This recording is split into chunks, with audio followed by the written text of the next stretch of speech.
The E92 BMW M3 is, in my opinion, one of the very best driving cars ever made, certainly for an enthusiast. Now, that's not a completely obvious choice. There's a lot of cars out there that are sharper to drive, a lot faster, and you might argue better in a whole host of different areas. And I don't disagree with you on that.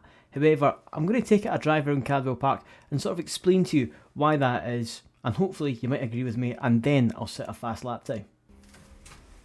So here we are at Cadwell Park in the E92 BMW M3. And what is it that I love so much about this car?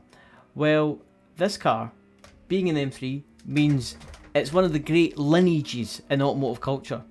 That name alone holds a lot of gravitas to it and demands a lot of respect.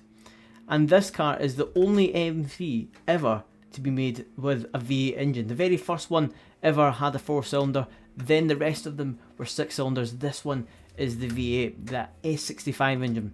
And let me talk about that engine. It's really quite characterful and engaging to drive, because most V8s have got a lot of torque really low down. This one, however, has only got 295 pound-feet and it revs to 8,400 RPM.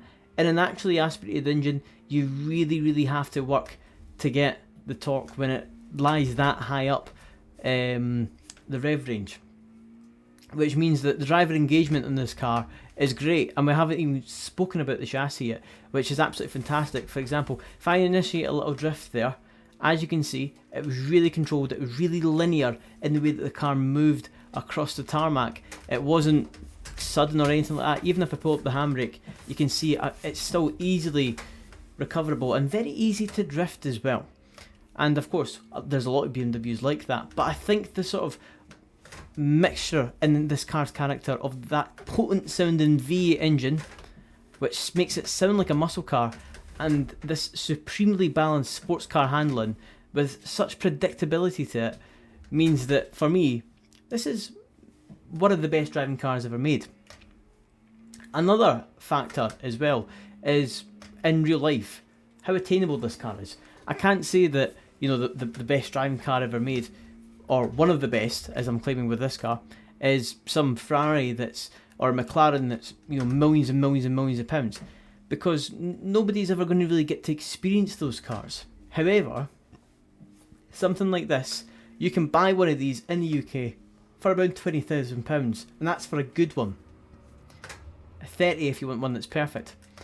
So all those factors together make this car just such an attractive offering. But let's have a look now and see how quickly, with me at the wheel that is, it can go around Cadwell Park circuit.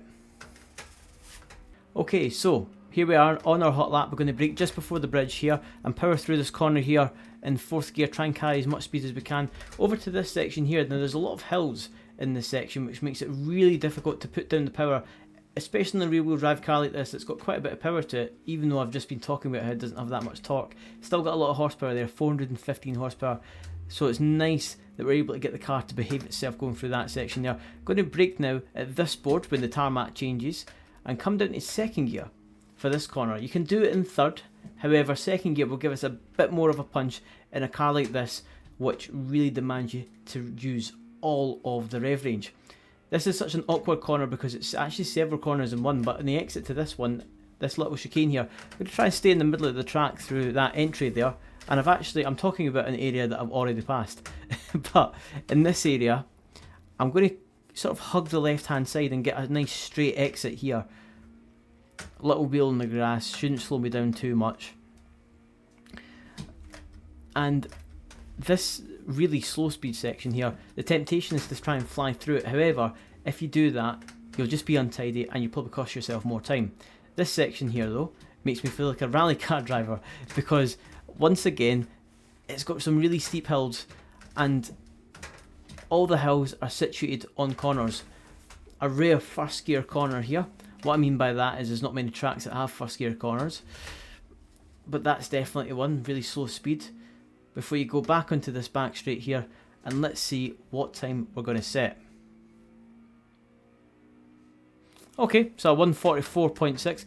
That's alright, considering I was talking right the way through that. I'm just getting used to talking, and the fastest I've done on this track is a 1 minute 43.3, I think.